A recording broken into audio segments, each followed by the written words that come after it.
Welcome to the Black Magic Woman podcast with Mundanara Bayles.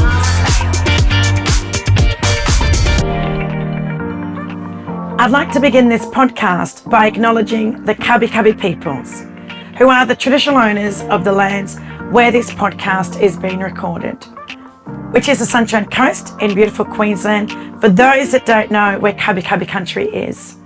I'd also like to pay my respects to their elders past and present and acknowledge that this always was and always will be Aboriginal land.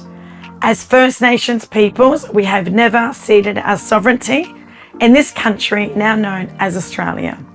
An acknowledgement of country is an ancient diplomatic tradition that dates back tens of thousands of years. I really want to share something exciting with you. With my main business, Black Card, we're about to launch a short course online for people to be able to learn, understand, and to write your own acknowledgement of country. So in the show reels, don't forget to jump on the Black Card's website if you want to learn and understand what an acknowledgement of country means and how important it is to participate in the oldest living continuous culture in world history. In terms of my guest today, Bianca Hunt, I would say that this is an episode that I'm so excited to finally drop. I've known Bianca since she was about 14 from the AIM program back at QUT when Bianca was a mentee and I was actually running the AIM program across Queensland. Bianca comes from an amazing family. Annie Cynthia, her amazing mother, has been an Aboriginal health worker at the Aboriginal Medical Centre for quite some time. So a big shout out to Annie Cynthia. And just in terms of her family, you're going to hear in this episode what her family have achieved, which is unbelievable.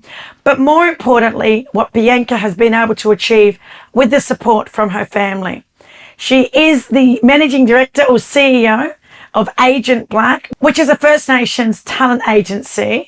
And the talent that she has on her books is amazing. Go to Instagram and you can have a look at all of her talent, but just follow her on her socials. She's also been doing some amazing things with Ernie Dingo. So I'm not going to say any more. I hope you enjoy this yarn. I'm here today on the couch or chair. It's a beautiful chair as well with a beautiful backdrop. Yep. Here in Sydney with my teddy girl, Bianca Hunt. Thank you so much for joining me on the podcast. Thank you so much for having me. Well, as for all the guests that jump on the show, sis, tell us a little bit about yourself, who's your mob, where you're at, you know the rest. Yep. Yeah, so of course, Bianca Hunt, dad's side's Camilla and Barkanji, and my mother's side's Balladung and Wadjak. So that's two different sides of the country. Somehow they met in the heart, and Alice had my older sister and then moved down to Meanjin. So that's where I call home.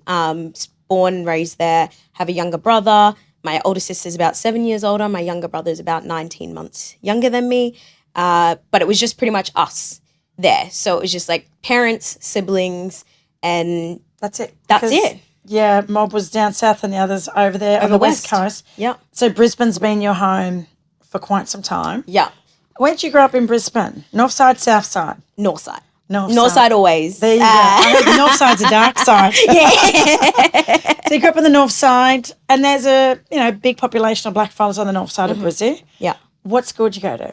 I went to Wavell State High. Yeah, a lot of blackfellas there. A lot of mob. And it was funny because we were living in Wavell at the time, and then we moved out further north. So luckily we stayed within the sort of I don't know how they have those rules with high school that you have to be in the district or whatever. Yeah. Luckily, my sister graduated. Yeah. So because my sister graduated from that school, we were allowed in regardless. So that was how further out you moved. Yeah, but a lot of the Wavell kids lived where we lived, so it was just a bit weird, random. Yeah. But we spent a lot of time in Zilmia. That was home. That was community. We were all through there, like whether it was at Kabara because we were Kabara kindy kids, or doing rec buffet, or like working with Kabingai and all of that. Like we were always kicking it around there. So yeah, there was a lot of mob there. And in terms of, I remember like the AIM days where I actually first met you. Yeah. So we're going back quite some time now because Lemeki's 12. A long time. And Lemeki was a 6-month-old baby. Yeah. So 12 years ago, you were at Logan Lee or Marsden. Yeah, something. What school was you at? I think. I was at Wavell, but we might have been at QUT. Was that where you were was working? Wavell one of the AIM schools then? Yeah. Okay, so at QUT, the AIM program, Darren Brady was the program manager. Yeah. I was Darren's boss, so I would come to the program. And it was interesting. I was supporting the program manager, but I was his manager. Yeah. And I used to say, I'm a shit kicker. I'm like literally doing all of the jobs that you'd get your assistant to do. Yep. And on those days, the head of operations and communications was the assistant to the program manager. Yeah. And we were paid the same amount of money. We will talk about that another day. All right. Good ways. Wasn't happy about that when I found out. So I remember you were one of the mentees. Yes. Right. And you're probably grade 9 in the AIM program. And your sister, Yep. was she a university student? Yeah. Because So I she remember was one of seeing the your sister. mentors. Yeah. I remember seeing your sister there. Yeah. And then I saw you as probably a grade 9 kid. And fast forward 12 years and here we are today. Yeah. So tell us, From a kid to a woman now. Yeah. Hey. All grown Proper. up. Yeah. So you're living in Sydney, but even after the AIM days, I started a business, which is Black Card, and most people know what I do. And I was down here in Sydney in that building right there, Commonwealth Bank. And this deadly sister is like, Mara. And I'm like, Bianca, what are you doing here? And you literally you was doing your career trackers internship at CommBank. Yeah. And you're in the events marketing doing something. Yeah. So from a year 9 mentee through the AIM program, you finished year 12 and you went to university. Yeah. Take us back to that. So I guess, I probably should take it back to like literally the year I was born. So my journey with education started because of my dad. So he was the first in our families to go to university to get a higher education. And because he went, we were kicking it at UQ, like as kids, like, babies, toddlers, up until, young primary school, aged kids. So weirdly enough, and it's kind of a different kind of perspective because the university was like a playground for us growing up compared to I had non-Indigenous friends that didn't have any history with university. Their parents didn't go or anything like that. But then here I am, the kid that everyone's saying, you will never go to uni, you couldn't do that, has their parents doing that. So because he went, my mum followed. They both did the same degree in Indigenous, Applied Health Sciences in Indigenous Primary Health. So they both got that. And then Dad went on to his master's and was the first Aboriginal man to get a master's in philosophy out of UQ. So it's like you have that as a pathway, and something that I always knew I could achieve if I wanted to was uni. And then, later on when my sister was of age to go to uni, she applied and I wanted to go to QUT. So I think she copied me, even though I was too young to go to uni at this time. I was only You still wanted to go to QUT. You actually had... Yeah. I wanted to go to QT. So my parents, even though they went to UQ, it was very sandstone, very, different sort of vibe. But my mum was actually working at QUT. So she worked in the Udjuru unit. And because of that, I was a grade 9 student going in there, gammon being sick and watching shows from underneath her desk. So I'd go in and I'd be sleeping. I'd hear all the conversations about uni. I'd hear everything that the students were going through and how she was supporting them to do that. So I think that kind of made it more accessible in the sense that it's like, hey, this is actually a place of learning. It's not somewhere to just muck around like I did when I was little. Yeah.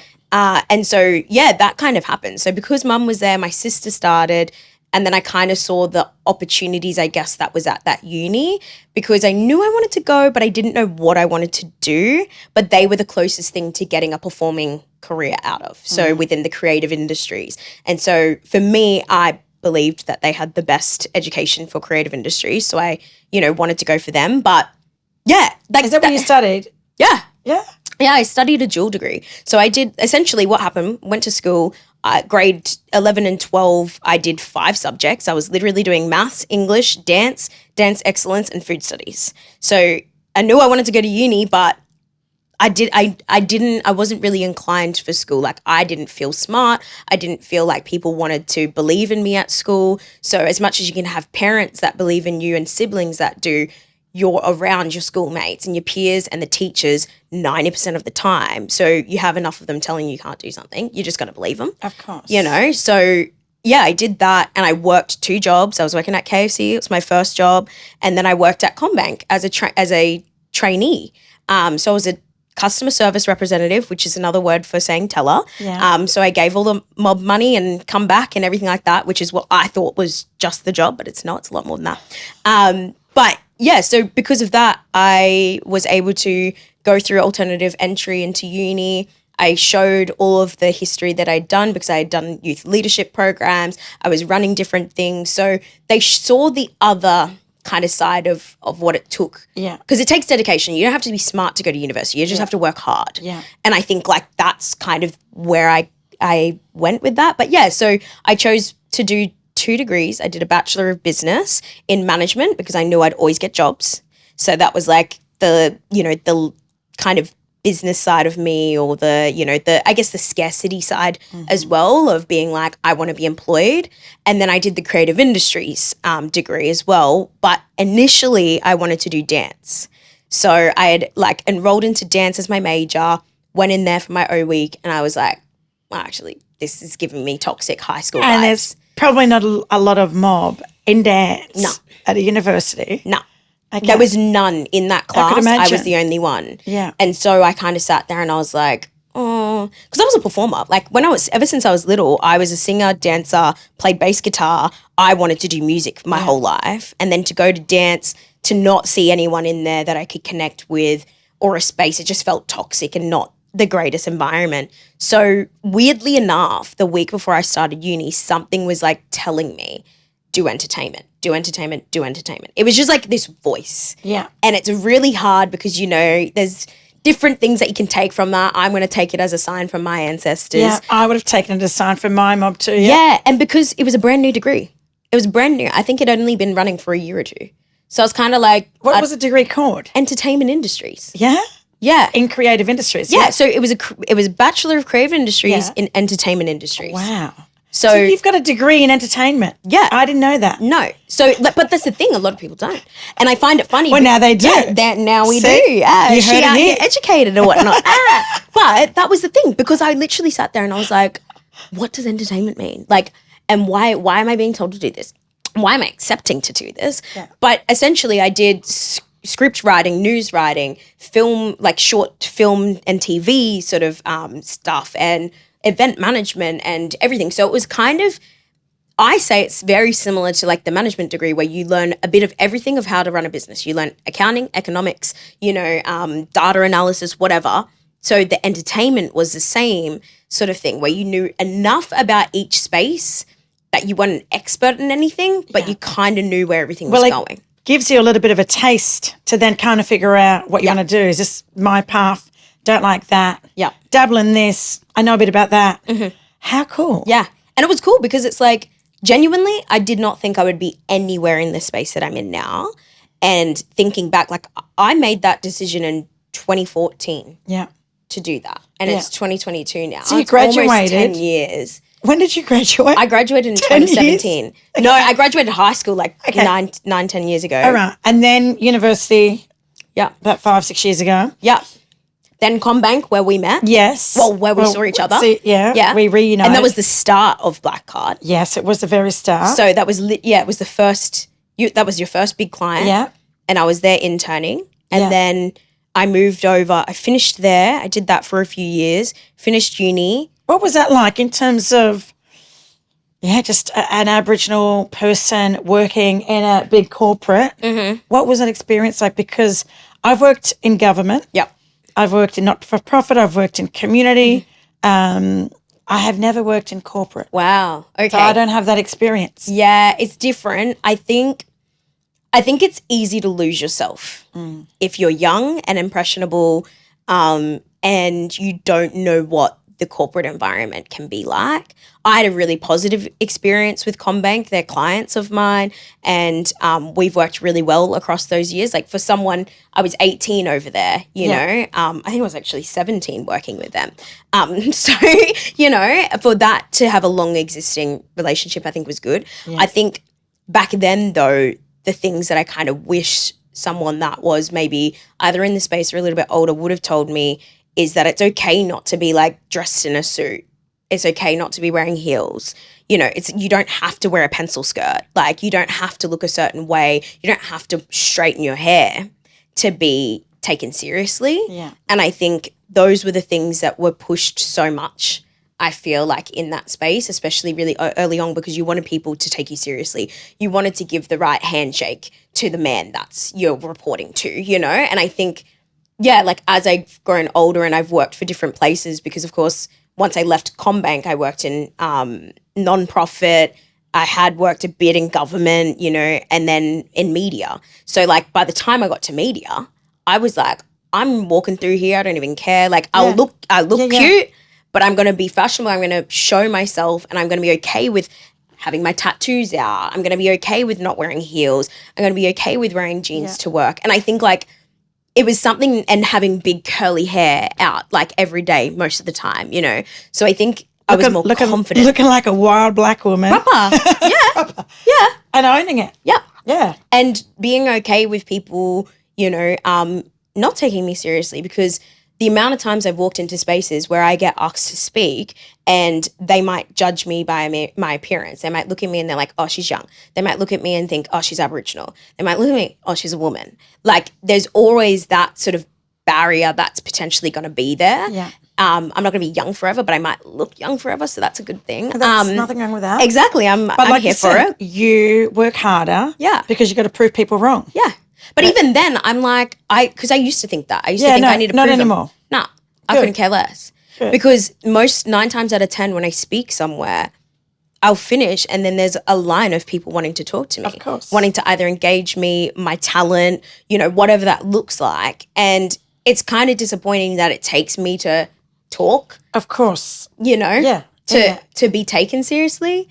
But now I'm just like, yeah, I think I'm a lot more myself in a lot of spaces. I don't conform for anyone, and I don't sit there and think I have to be someone else, which I'm proud of. I've gotten to this point at my age as well, because I still see people that are older, younger, same age that aren't as in that. That haven't gotten there. Haven't found their feet yet. Yeah. Or got that kind of confidence within themselves. And you find even a lot of middle-aged people are still, you know, being someone they're not, turning up every day, probably working in a job that they're not interested in, you know, probably got friends that they don't really connect with or have nothing in common with, but are trying to be something that they're not. And for me, it's like the most miserable thing ever is being untrue to yourself. Yeah. Whereas you know, for us as black fellas, there's a whole lot of that happens earlier on in our careers. Yes. I'm so excited to announce that very soon we will be releasing new episodes as part of the IBA series. Black Magic Woman Podcast and Indigenous Business Australia have once again partnered to deliver 10 episodes with a focus on First Nations women in business and build conversations around economic empowerment, safety and social justice for Aboriginal and Torres Strait Islander women. The partnership series is an important element of continuing to highlight the outstanding work of our First Nations women as entrepreneurs and business owners, with the aim to inspire our mob to follow their dreams. You can follow us on Instagram and Facebook, and make sure you subscribe to our YouTube channel so you don't miss this very exciting series. Proudly supported by Indigenous Business Australia, coming soon wherever you get your podcasts. So your parents both graduated university, and your brother and sister both have graduated too. So how many degrees amongst the? I think there's 11 altogether. 11 degrees in one family. Yeah. Far so like out. literally it's the first thing you see when you walk into our house. Like you go in and it's like, I mean, no, like our house is very private and a lot of people come around, but it's literally like you walk in and there's this just wall full of degrees. I love it. And it's just wild. Like black excellence right there. Yeah. And all the people that thought and said you couldn't, you shouldn't, you won't. Yeah. Look at this. Yeah, literally. And now you're in business. Yeah. Which is like amazing to see more black women in business, sisters doing it for themselves. Absolutely. Because I know you ain't got a man. And no. Just so you know. No, Gavin. Take note. Nah. She's on the market. line up, get a ticket. Don't look at this, Mum. No. So, you've got your business. When did you kick off Agnt Blak? Or tell me, how did Agnt Blak even come about? Yeah. Okay. So, well, I guess one thing to note when I did my degrees is I never thought I'd go into business. I genuinely thought, because I was so consumed by corporate, that I thought, I'm going to go in, I'm going to be CEO. Like, I literally was like ASX 200. Like, that's where we're going, you know, because I had a lot of support. A lot of people wanted me to succeed. A lot of people saw me and was like, you could be something in this space, which there's pros and cons to that. And there's stuff that I don't even want to get into around that. But I actually genuinely kind of have this mindset where I'm like, no, I'm always going to work for the man. Like, that's almost the mindset that was kind of like put there because of everyone being like, no, but you do so well. Like, corporate seems really good for you, or, you know. And so I literally was like, no, I'll never start my own business. There's no way I could be an entrepreneur. I was like, what even is entrepreneurship? Like, I didn't learn that until my third year. So I was like, what does that mean? And like, I didn't understand that you could make your own businesses the way that we could, because we'd always been taught like 9 to 5 makes sense. As much as you get your education, you go off and you do that. But it's like you get a job and you keep it, right? Yeah. So yeah, that was my first thing. And then when I started like leaving, and I was a CEO for a year, so that kind of did open my eyes to being like, okay, like I could do a CEO role and it's not that unachievable. And I was 21 years old, you know, and it was an international, you know, it was international. You could go, I was traveling every week. Literally, I used to dream about traveling for work. Now I don't want it to stop, but it's getting there. But, you know, and now I travel almost weekly, and it's just that sort of thing where, yeah, there's a lot of things that I used to dream of that I now have. So I have to be grateful for the fact that, you know, I kind of put it out there and I worked to a point that I could do it. So yeah, there was that. And then when I left there and I worked in media, I genuinely didn't want to be on screen, because I didn't think, one, I was like, I don't see people like me on screen. So why am I going to sit there and think that I could be any different? Yeah. And how could you break through? Yeah. How could I break through that barrier? Because for so long you see people like Uncle Ernie, you see people like Deb Mailman or Miranda Tapsell, and they're actors, obviously personalities in there as well, but it genuinely felt so far away, like because they were on a screen. It felt like that was not, it's like, that it's different, you know? It's like, oh wow, like this is a different career. Like I could never trust myself to go into the creative industries and stuff like that as well. So there was that side that I didn't trust myself enough to go into creative industries and to dedicate my time to that, but I also didn't trust myself to start a business. So there was those two things. And then in 2019, I had the opportunity to co-host at NAIDOC Awards, the last NAIDOC Awards since this year's. And that night was just wild. It was, you know, I think I did like a total of 3 interviews. They were very quick, but it was enough to lock in an audition for a new footy show later that year. So, and that was called Yokayi Footy. I was on their first season in 2020. And that made me move my whole life down to Melbourne 2 weeks before the pandemic began. Is that why you moved to Melbourne? Yes. Okay. So I was living here. I was, you know, I packed up shop, moved here 2018, lived here until early 2020. And that's the reason I moved to Melbourne. And so literally the first episode of Yokayi was filmed the day we went into lockdown. And people don't know that. It's wild. Literally, we had like a pilot episode. It was like just a rehearsal the day before that, and we had an audience. The whole concept was meant to be with an audience. Of course. And then we get there, the next day, everything shut down. You can't get on trains. You can't do anything. Everyone's walking around with fear. But yeah, the first episode was filmed, no audience, and first day of lockdown. So we didn't know what was coming with that. We were getting updates every single day, and obviously working for a big sporting organization, one of the biggest in the country. It's also like there's a lot of other factors that come into it. Like, where did the teams go? Are we going to be reporting? So we were the only show for a period of time that actually ran that was talking about sports, because everything shut down and we decided to keep going. So that kind of opened my world into, I guess, the media space and being a personality. But the reason why I actually saw myself wanting to get into it was I did an interview on The Point back in like 2018, I think it was. And that was kind of like some of my first media appearances. And it was because of Rachel Hocking that I sat there and I was like, because I was sitting right next to her and she was the host of a television show. I was like, Sissy's like a couple years older than me. She's holding her space and just being so staunch and strong. And I hadn't seen that. Like I hadn't seen someone that was a little bit older than me. I hadn't seen a, visibly Black woman holding their space in that capacity. So I was like, oh my gosh. So I was like, okay. And like, we've been mates since then as well. And I think that's also helped because a lot of my mates have been in this space. Sadly, a lot of them have left this industry since I started. But yeah, like that's pretty much what happened. Yokayi happened and it was amazing time. Unfortunately, I couldn't sustain being in Melbourne after that. It was about 7-8 months I really needed to heal. I needed to go home. So I spent about 1.5 years back in Brisbane. Far too long, but it was needed. But you loved it. Yeah, mum and dad. Yeah, it was good to be. Come and on my now. nephew. And Cynthia, listen to her. Yeah, true. I know your mother. Sorry, I do love yous. I see them enough now. But to be with family, nephews, all of that was good. Yeah. But what had happened was I was wanting to leave the industry. I was kind of at a point where I was done, and this was probably in February, March 2021. And I was like, look, because I'd copped a bit of flack, I'd come for some white men.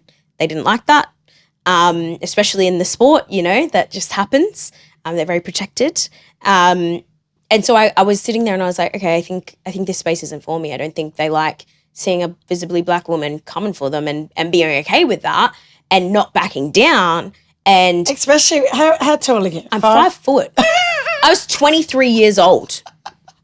Everyone else that was reporting in this space was 10 years my senior minimum. Yes, I could imagine. Like, there's, so it's like, who's this, young one coming in here thinking she knows this stuff? Yeah. But I was like, well, Hey, if I I'm do going to know be in this this space for a year or the rest of my life, I need to make an impact. Yeah. I'm not going to back down. And I was sure of myself at that time. Of course. And I think that was good. I've definitely learned more about myself over the past couple of years, especially because of the pandemic. But that was what was happening. I was like, okay, I think I want to give up. And I remember talking to one of the women who was helping me, who eventually started helping me with my agency. But she was like, if you could do anything, like I know you want to leave, but if you could do anything, what would it be? And I said, I want to do what Uncle Ernie does. Like he travels the country, travels the world, hearing people's stories. Like having a space for people to tell their story. And it's like, he's just the kind of conduit. He's the bridge between people hearing someone's story that you might not have had access to before. Of course. And in some of the most remote places in this country, he gets to see all of that as well. And he takes us with him. I know. So, and I've seen him ever since I was a judge. So obviously, you see him and you're like, oh, that would be sick. Like it, sounds cool, like traveling the world doing that.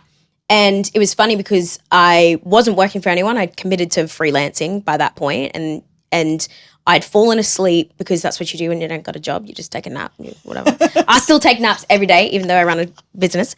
But it's important. Yeah, if you want to look important. like her and stay young, Keep the skin. you need to sleep. Yes, you every need day. to rest. Have a nap. Yeah, A nap. 20 minutes. 17 apparently is optimal. But yeah, I fell asleep and I woke up to missed calls from the EP of Going Places with Ernie Dingo, asking me to be on season 5. So that's what you've been doing now. It was my sign. It was literally my thing that actually genuinely has kept me in this space. So to know that someone like him could recognize me in this space, because he had seen me on Yokayi, he was like, who is that? I need her on my show. Yeah. And I think that was kind of, I believe in myself a lot, but I think at that point I was so just wanting to give up. And so that happened. It's coming out, I think, later this year or next year.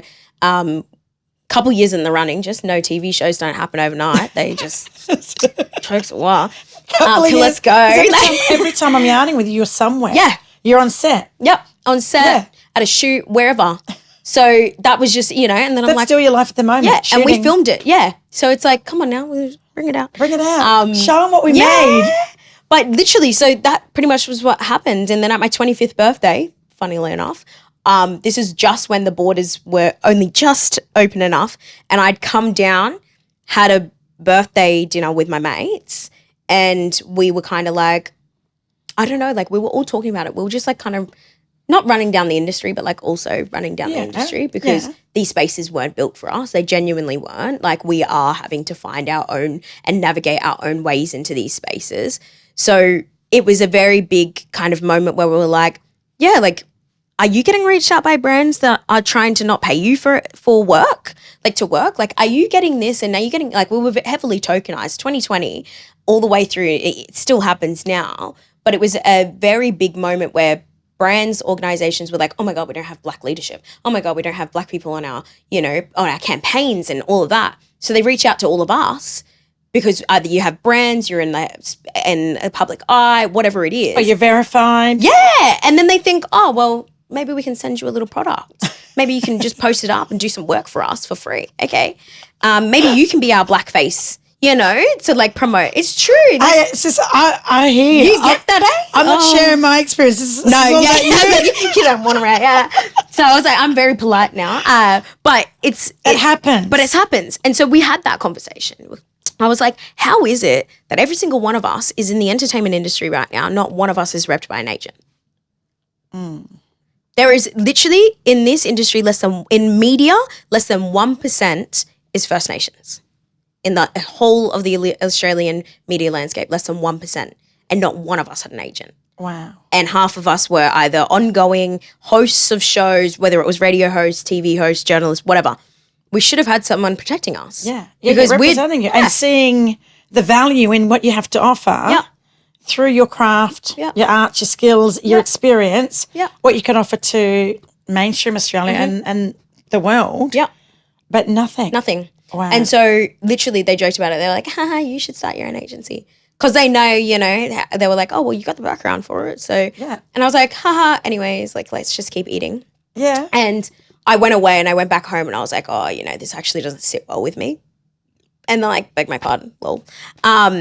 Literally, I think it was a month or two later, I launched Agnt Blak because I didn't think it needed to be 120% ready. I was like, it can be 80% ready. Yeah, and work on it. And then I'll work on it. Yeah, I'll fail. Growing it. Yeah, I'll grow. Exactly. And I just wanted to know the intention was right and that I wasn't going to compromise a lot of the values that I had. And I wanted to make sure that it was for mob and by mob, but making sure that they felt protected in the spaces. So there's a lot of work that gets shut down. There is a lot of behind the scenes stuff that I have to do with a lot of clients and a lot of conversations that I do for free, even though it's not necessarily my job.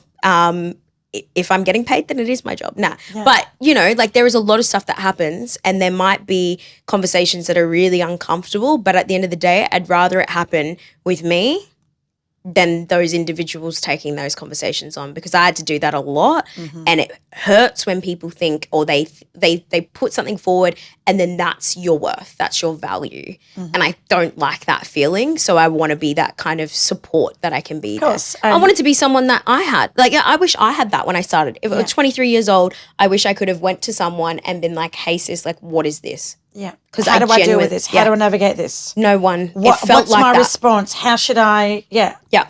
What does these things mean in my contract? What am I signing up for? I don't know.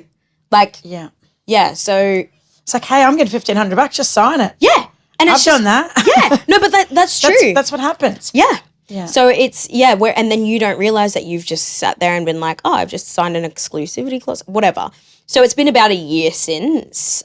We've worked with about over 20 brands, supported outside of more than 20 talent outside of the people that I look after as well. So it's just like, as much as possible, I try and make sure that we're providing as much access to brands and organizations that are beneficial to our mob, not doing, a disservice. Yeah. Just ticking a box. And if they're not doing the right thing, I'm very honest with them. Yeah. And I think it's good that they respect it because for so long, places didn't respect my opinion. So now I'm like, oh, you do now. Oh, yeah.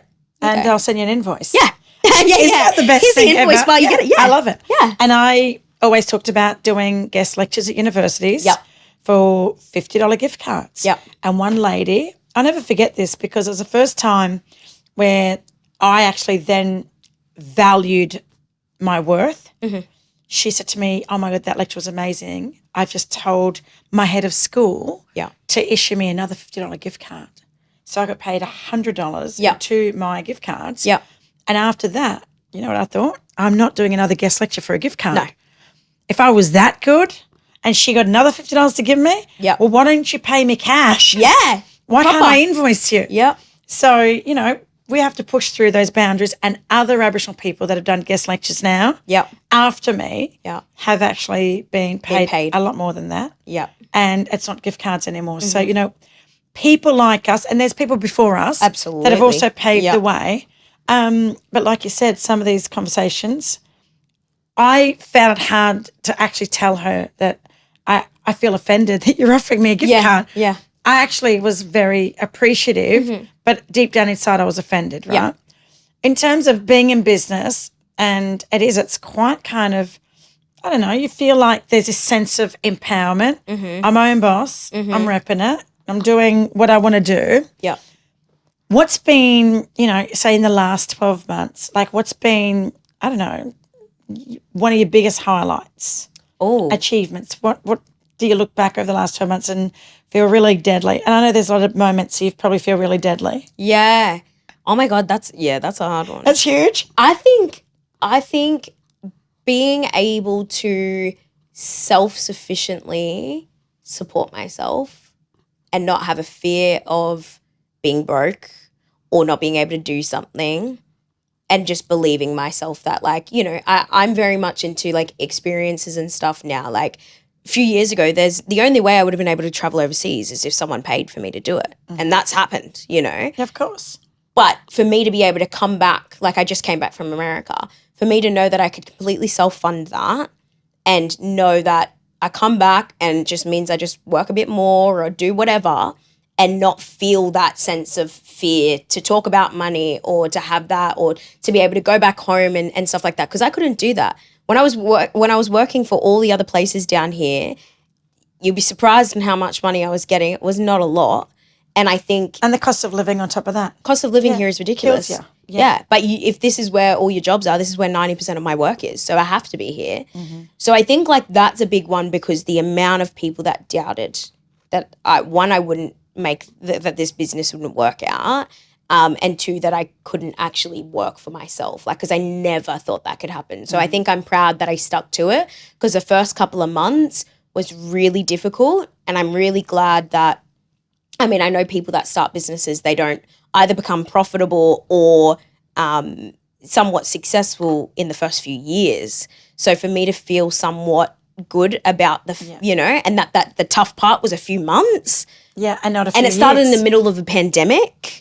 Well, you're doing all right. You're still going. Yeah, I'm still kicking. We right, you know, and I'm supporting so many people to do the same thing. And I'm grateful for the people around me, because I think that's the best thing as well, is that I'm glad that I have the right people around me, and that those that support me. I think I'm also proud of myself for giving up friendships and people that didn't deserve my energy during that time, because I didn't want the doubts, I didn't want that sort of thing, but I also, just didn't feel, I don't know, for so long I felt like I was a people pleaser, and I just allowed people to kind of just take advantage of me and my space and resources or whatever that, or contacts. And now I'm very, you know, like my mates are my mates, and we don't have to. You keep it tight. Yeah. Keep a tight ship. Yeah, I don't get worried about the people around me, you know? They got your back. Yeah. And that's important.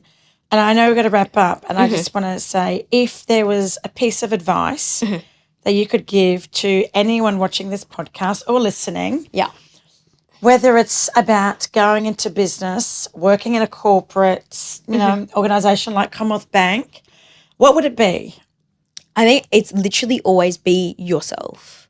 I don't know, for some reason, this has literally been the thing that I've said for as long as I can, because I know myself as well as I can to this point, and that will continue to grow and develop. But I think like there's no point in trying to filter yourself or be someone else, you know. And like that's to an extent, like I know there is still a different talk that you have in certain places or whatever. And we got to do what we got to do. Yeah, play the game as black fellas are. Absolutely, because I feel like we have to play the game even more. And there's that side of it, but also just like believing in yourself. Like I think the one thing is as well when it comes to business, like that I've stuck to, is the worst that it can happen is that it fails and I have to get a job at Coles. And like, that's not to run down Coles by any means and getting a job there, but hey, Crystal Lee, Tennis Crystal Lee, she'll hook you up. Don't you worry, you're a client too, so let's go. She dressed in the colours. Yeah, I was like, I'm repping, don't worry. No, but like, do you know what I mean? It's like, and it's just the worst that you can do, that can happen is that you get another job. Yeah. And, you know, rebuild, bounce back. Build back. Yeah.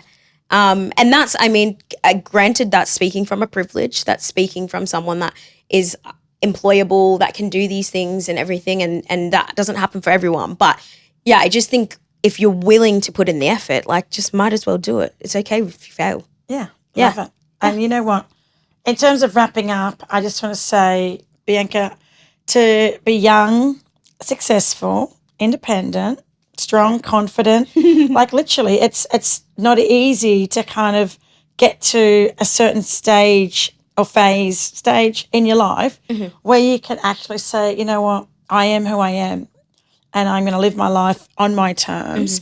That to me is it's inspirational. Thank you. And I hope that a lot of people, not just our mob, especially other young, maybe, you know, students, entrepreneurs that are thinking of taking that next step after watching this, they go, you know what, if she can do it, I can. Yeah. So thank you. No, and thank you for being a voice for our mob and having the platform and for also your agency. You know, there's a lot of our mob that are so talented and deserve to have representation. Yeah. And now Agnt Blak is on the scene. Yeah.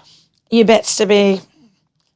You better yes. You better watch out. She's coming for you. That's it. Just to have you there's a sense of security for our mob. So I know your books are full, but it won't hurt for people to reach out to you. Yeah. And, absolutely. you know, just to stay on your radar. Yes. And say hello. Please. Make yourself known. Hit her up for a coffee. Come to Sydney.